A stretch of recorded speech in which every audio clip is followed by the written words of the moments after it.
Okay, Chavre, today is the 20th day of Nachamov. Chav Ches is koyach, strength. In today's lesson, we were talking about planting the seed. Eli, planting the seed. You take a little tiny seed, put it in the ground.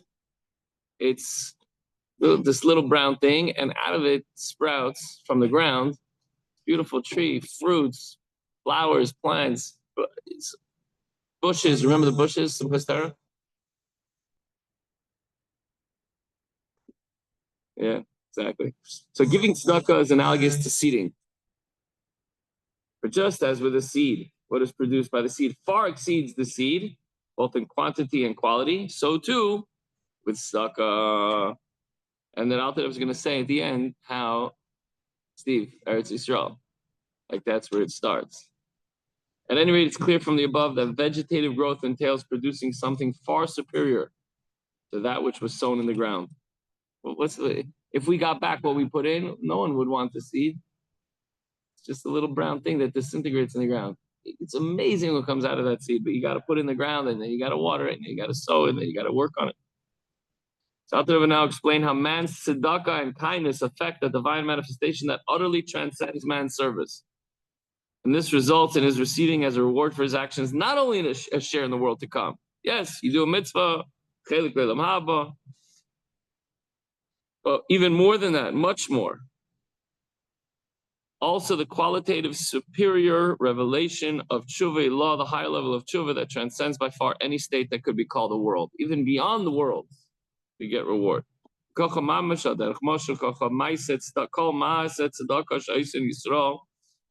Metaphorically speaking, every act of tzedakah that Jew performs. Oops, I skipped it. And Ikram Shem Knesset Yisrael. Ve'ema tatav b'lashon hazaya, roshchina b'lashon hagemara, klula mikol midas shel Kadosh Baruch Hu miyechedes ben tachlis reishis hi midas hachesed v'ayidei Allah zu mis'orer chesed Hashem mamish. Okay, a person's neighborly act of chesed ascends as a form of ma'im nukvin. I don't want to get into all that. It's a little complicated. To the divine attribute of chesed, first the source of the attribute of chesed. Okay.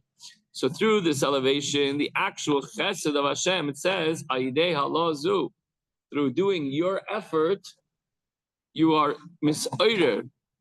You bring about an arousal of Hashem's chesed, not like in theory, but mamush, in actuality. That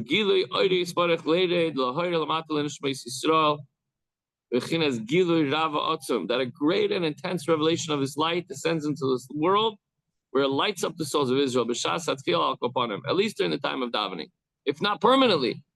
Hashem's greatness is unfathomable and unending, to the extent that everything is nothing before him. So how does it descend this world and become capable of being fathomed by the Jewish soul? How could God's light come down? And by the way, it starts because of the act of tzedakah. How does it happen? Ooh,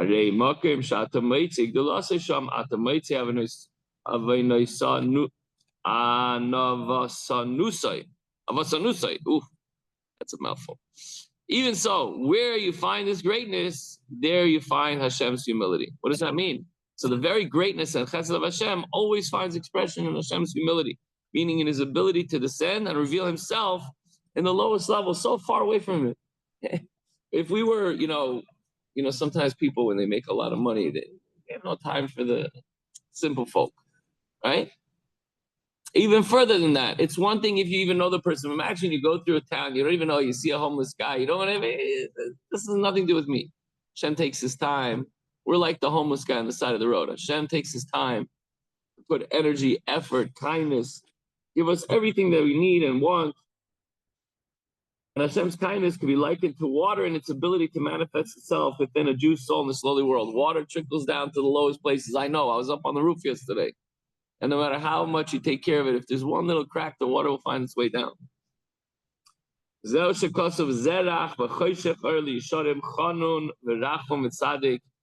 Pasuk says he's shown in the darkness. In Tehillim 112. Tehillim 112. He's shown in the darkness as a light unto the upright. He that is gracious and merciful and righteous. Vayidei sha'adam chanav rachman tzaddik tzedakah is by being gracious and merciful and tzaddik, fond of tzedakah, meaning by performing acts of tzedakah with kindness and love, man causes the light. So when we give tzedakah, we cause the light of Hashem to shine into the souls. Goyim light Hashem v'yizrach nishmosem hamlubeshes begufay ha'imid v'choshech shum mashcha dechivya, to light up the souls which are vested in the body, which stands in darkness.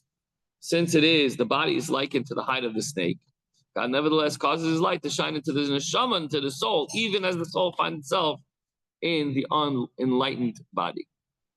So this is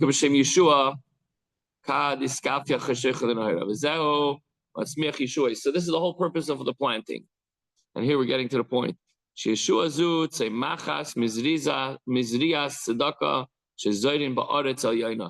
This salvation sprouts from the tzedakah that is sown in the supernal lands. Eretz Chayfetz, the desired land. For us, it's Eretz Yisrael. He Hashchina, but here it's translating it as the Shechina and the Knesset Yisrael, the Jewish people. Shenikris Kain al Shem, Shemislabshim betachtonim lahachiyosam. The source of the Jewish soul is called Knesset Yisrael because it's vested in the lower worlds to give them light and energy. Pasuk says your sovereignty, in allusion to the sphere of Malchus, is the sovereignty of all the worlds. So it's this supernal, spiritual land that is sown with a Yid's tzedakah, with the result that divine revelation sprouts forth during prayer. This applies mostly and particularly when one sows in the Holy Land, in Eretz Yisrael. The above applies to mitzvahs in general, all of them being called tzedakah. Every mitzvah is tzedakah.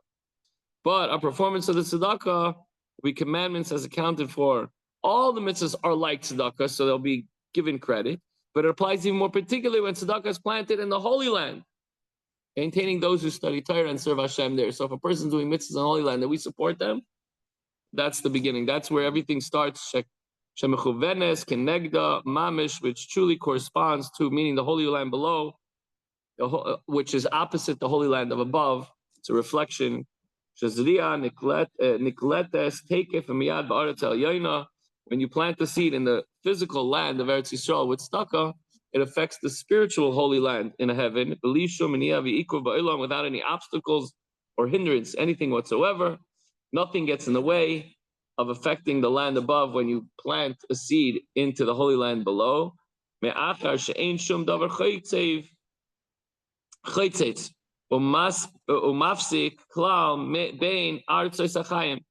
there's nothing whatsoever that intervenes and intercepts between the life of lands, meaning the supernal life of lands, and the life below here in Eretz Yisrael. Eretz Yisrael is the gate of heaven, referring to the place where the Beis Hamikdash was, and God willing will be very soon. This is not the state, however, outside of Israel.